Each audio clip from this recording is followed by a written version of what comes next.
there was an interview that I did with Professor Raghuram Rajan at Davos, and I've been wanting to ask you this question since.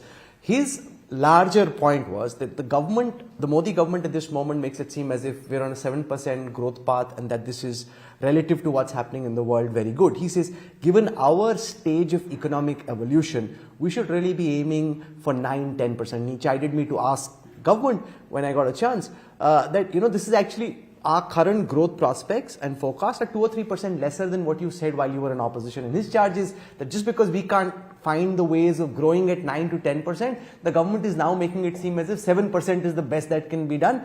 Look at China at a similar stage of its evolution cycle. Look at the speed at which they were growing. If India does intend to become a Viksit country, we need to be growing at 9-10%. How would you respond to Raghuram Rajan?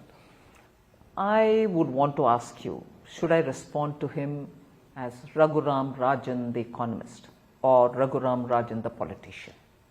The answer will depend on it. जो आपको ठीक लगे. No, I want to say this first. That's an answer that I'm giving you. Because Raghuram Rajan also had told us that we shouldn't invest any more in manufacturing. Concentrate on services. But when he wants to talk on China, he would compare. China has always invested hugely in manufacturing. Now, I'm not imitating China. We'll have to find ways in which our own strengths can be further leveraged.